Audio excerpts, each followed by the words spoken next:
ಹೋರಾಟದ ಗೀತೆಯನ್ನು ಹಾಡುವುದರ ಮೂಲಕ ನಮ್ಮ ಸಂವಿಧಾನದ ಪಯಣದ ಮೊದಲನೇ ತರಬೇತಿ ವಿಸ್ತಾರ್ನಲ್ಲಿ ಶುರುವಾಯಿತು.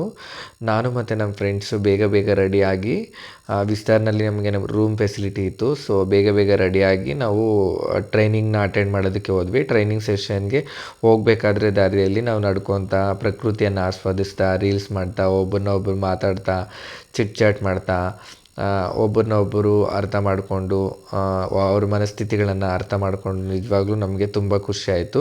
ಈ ಫೆಲೋಶಿಪ್ಗೆ ನಮಗೆ ಅವಕಾಶ ಮಾಡಿಕೊಟ್ಟಂಥ ವಿಸ್ತಾರ್ ತಂಡಕ್ಕೆ ನಾನು ನಿಜವಾಗ್ಲೂ ತುಂಬ ಹೃದಯದ ಧನ್ಯವಾದಗಳನ್ನು ಹೇಳೋಕ್ಕೆ ಇಷ್ಟಪಡ್ತೀನಿ. ಟ್ರೈನಿಂಗ್ಗೆ ಹೋಗ್ತಾ ದಾರಿಯಲ್ಲಿ ನಾವು ಒಬ್ಬರನ್ನೊಬ್ಬರ ಮನಸ್ಥಿತಿಗಳನ್ನು ಅರ್ಥ ಮಾಡಿಕೊಂಡು ಮೊದಲನೇ ದಿನ ತುಂಬ ಖುಷಿಯಾಗಿ ಎಂಜಾಯ್ ಮಾಡ್ಕೊತ ನಮ್ಮ ಒಂದು ಟ್ರೈನಿಂಗ್ ಸೆಕ್ಷನ್ನ ಅಟೆಂಡ್ ಮಾಡಿದ್ವಿ. ಟ್ರೈನಿಂಗ್ ಸೆಕ್ಷನಲ್ಲಿ ತುಂಬ ಸಂವಿಧಾನ ಮೌಲ್ಯಗಳನ್ನು ತಿಳಿದುಕೊಂಡ್ವಿ.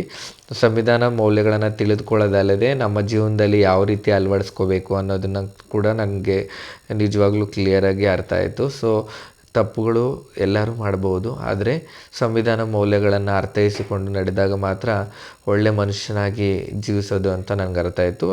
ಫೈನಲಿ ಕಂಪ್ಲೀಟ್ ಆಯಿತು. ಡೇ ಕಂಪ್ಲೀಟ್ ಆಗಿ ಸಬ್ಸ್ಕ್ರೈಬ್.